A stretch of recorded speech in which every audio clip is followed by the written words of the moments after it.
Comment réaliser un bon footer avec Elementor? C'est ce que nous allons voir ensemble dans cette vidéo. Alors cette vidéo sera un peu sous forme de cours plus que de tutoriel, puisque nous allons procéder en 3 étapes. Première étape, nous allons voir les différents éléments que nous pouvons mettre dans un footer, puis nous verrons quelques exemples, et enfin nous verrons comment le réaliser avec Elementor Pro facilement. Alors les éléments, de quoi on parle lorsqu'on parle d'un footer? On parle bien sûr du pied de page, et les éléments qui sont présents dans le pied de page vont varier en fonction du type de site. Exemple, pour un site vitrine, vous pouvez retrouver des éléments comme tout ce qui va être vos informations de contact, des liens rapides vers certaines pages, une inscription à une newsletter, tout ce qui va être cadre légal, ça c'est très important. Par cadre légal, on entend bien sûr les mentions légales, politique de confidentialité, donc les fameux cookies également, et si possible aussi un numéro de TVA.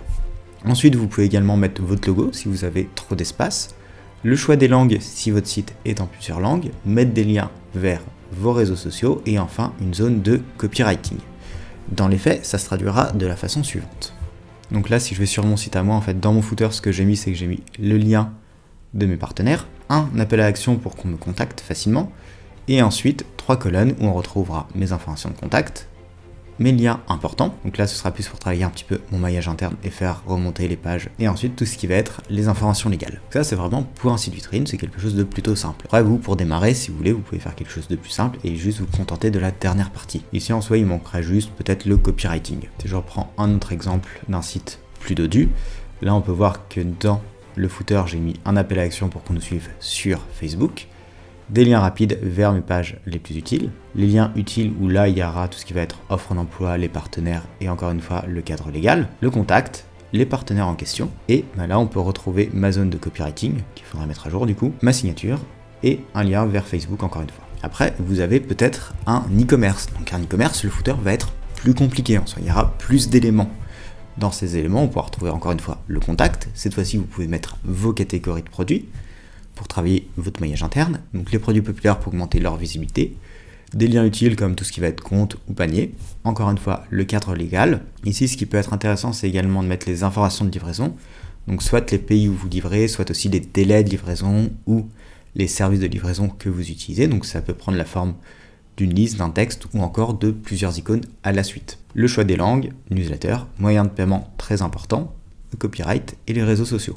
Donc ça va être un petit peu le basique. Si vous voulez faire simple, je vous conseille plutôt d'avoir le contact, les catégories de produits, très important, lien utile, cadre légal, livraison, moyen de paiement et copyright.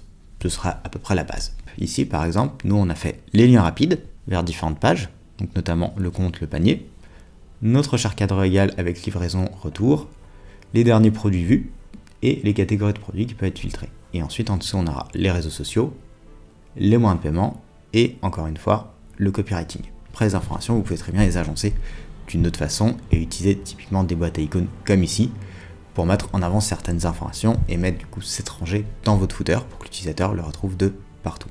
Et enfin, un dernier type de site, ou plutôt de page web qui est très important, qui est une landing page. Donc une landing page, qu'est-ce que c'est? Eh bien une landing page, en bon françois nous appelons ça une page d'atterrissage, ce sera une page axée sur la conversion. Par conversion, on entend le fait de s'inscrire à une newsletter ou encore le fait de souscrire à un produit ou un service. Ce genre de page étant axé conversion, vous allez limiter les éléments qui ne vont pas dans le sens du but de la page. Donc vous allez faire plutôt simple. Dans les faits, à quoi ressemble une landing page? Ce sera pour un service d'optimisation de site internet à destination du B2B. Donc ici on peut voir que nous n'avons pas de menu, on a directement un premier appel à l'action.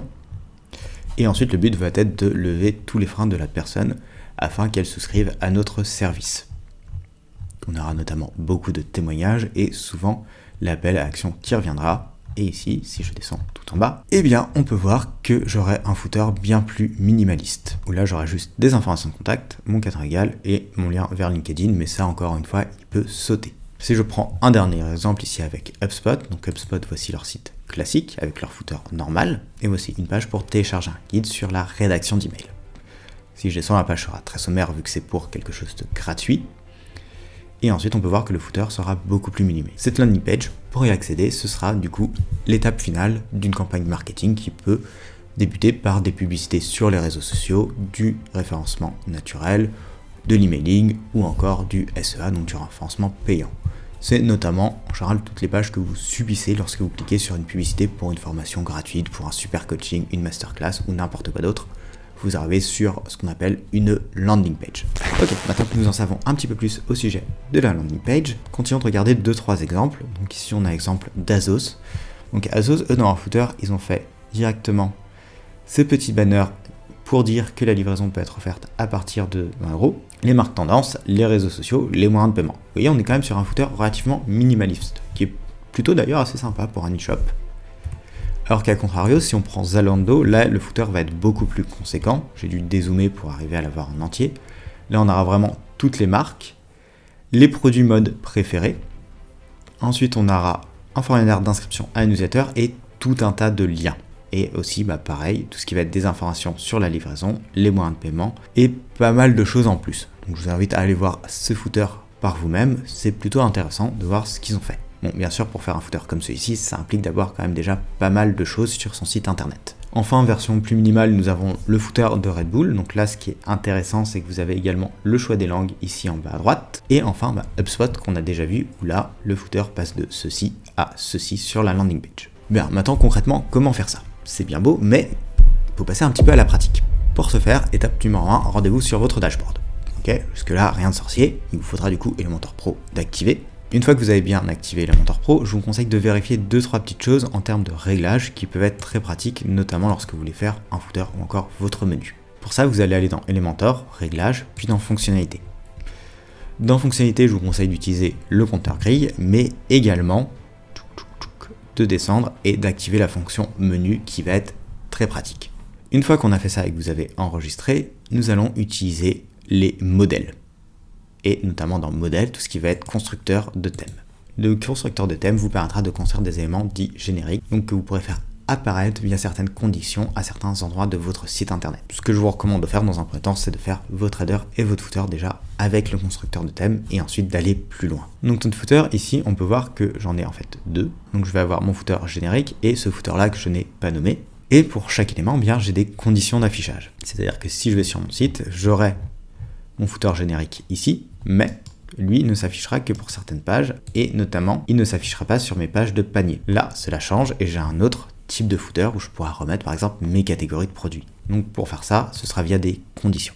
Mais avant ça, il va falloir créer notre footer. Après votre footer, rien de plus simple, vous faites ajouter une nouvelle ou un nouveau. Vous arriverez sur Elementor et là vous pourrez le construire simplement. Et donc là vous pourrez commencer via des modèles directement. Par exemple, je peux l'insérer et ensuite le modifier comme vous modifiez n'importe quelle page ou n'importe quel élément sur Elementor. Et par contre, une chose sur laquelle je vous recommande de faire attention au sujet de votre footer, ça va être sur tout ce qui va être la vue mobile. Ici, j'ai utilisé un élément qui s'appelle modifier menu WordPress.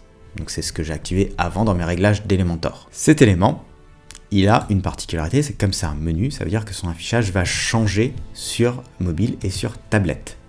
Normalement, il va prendre la forme d'un hamburger, mais comme on est dans un footer, ce que je vous recommande, c'est de désactiver la fonction pour qu'il s'affiche cette fois-ci sous forme de liste. Pour faire ça, lorsque vous êtes sur votre élément menu, et que vous descendez, vous avez du coup ici menu déroulant mobile et enfin vous avez le seuil. Par défaut vous aurez un seuil portrait ou tablette. Ici moi je vous recommande du coup de mettre aucun seuil pour être sûr d'avoir un affichage en liste qui sera plus utile qu'un burger menu dans votre footer.